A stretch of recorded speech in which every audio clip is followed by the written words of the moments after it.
The Whispers of Liverpool, unearthing the humble beginnings of a global city, the sprawling metropolis of Liverpool, a city synonymous with maritime power, musical revolution, and a fiercely independent spirit, bears little resemblance to its nascent form. Yet, within the echoes of its bustling docks and vibrant streets lie the faint whispers of its humble beginnings. Liverpool's origin story, etched into the annals of history with a royal decree, commences in 1207, with a charter granted by King John.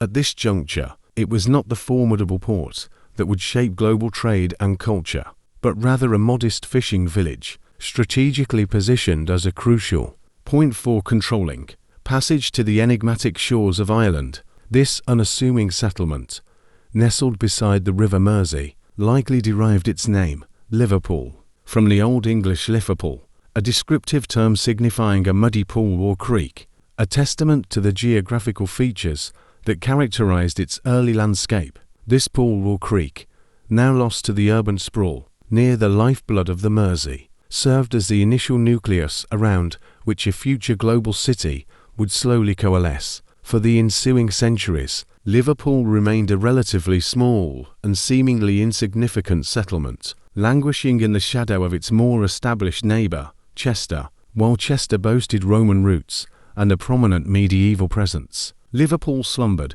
its growth a gradual and often imperceptible process. Its population figures paint a stark picture of its early stature, barely reaching an estimated 500 inhabitants. By the mid-16th century, life in this nascent Liverpool would have been dictated by the rhythms of the river and the sea. Fishing would have formed the backbone of its rudimentary economy, with small communities clustered along the waterfront, their existence intrinsically linked to the ebb and flow of the tides. The strategic importance alluded to in King John's Charter, primarily its role in facilitating and potentially controlling access to Ireland, suggests a nascent awareness of its geographical advantage. Even if its practical manifestation remained limited for a considerable period, the landscape itself would have been markedly different, characterized by marshy areas, the aforementioned muddy pool, and the natural contours of the Mersey estuary, a far cry from the engineered docks and urban infrastructure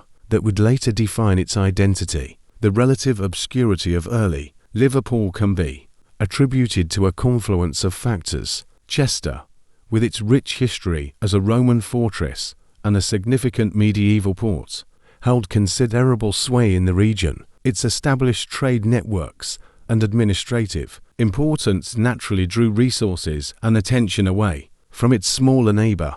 Furthermore, the geographical limitations of the early Mersey estuary, before significant engineering interventions, might have hindered the development of a large-scale port. Liverpool, in its initial centuries, appears to have been a peripheral entity, its potential yet to be fully realized. The lives of its early inhabitants would have been characterized by a close connection to the land and sea, their daily routines, dictated by agricultural cycles and the unpredictable nature of fishing.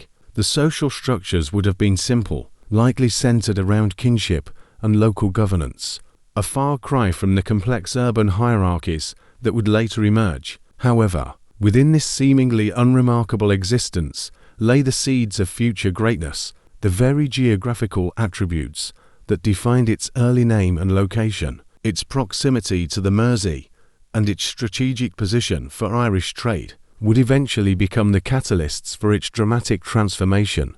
The slow but steady accumulation of maritime experience, the gradual development of local trading networks, and the inherent potential of its riverside location were all crucial elements in its eventual ascent. The early centuries, though seemingly quiet in the grand narrative of English history, were essential in laying the foundational stones upon which the future powerhouse of Liverpool would be built. They represent a period of organic growth, of a community slowly finding its footing and gradually recognizing the latent advantages of its unique position on the cusp of the Irish Sea. The Royal Charter of 1207, while perhaps not immediately ushering in an era of prosperity, served as a crucial legal and symbolic marker. It formally recognized Liverpool as a borough, granting it certain rights and privileges that would, over time, facilitate its development. This early royal endorsement, however modest its immediate impact,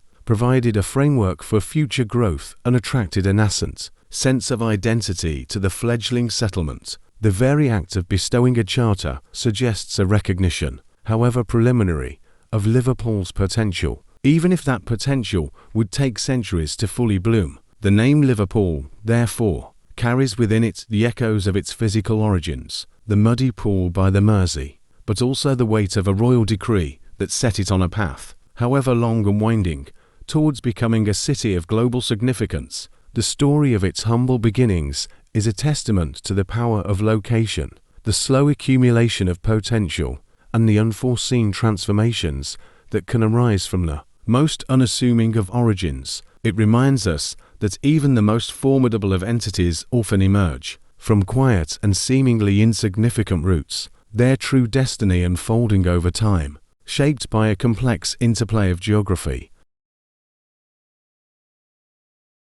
The whispers of the Liverpool may be faint, but they resonate with the foundational narrative of a city that would eventually roar onto the world stage.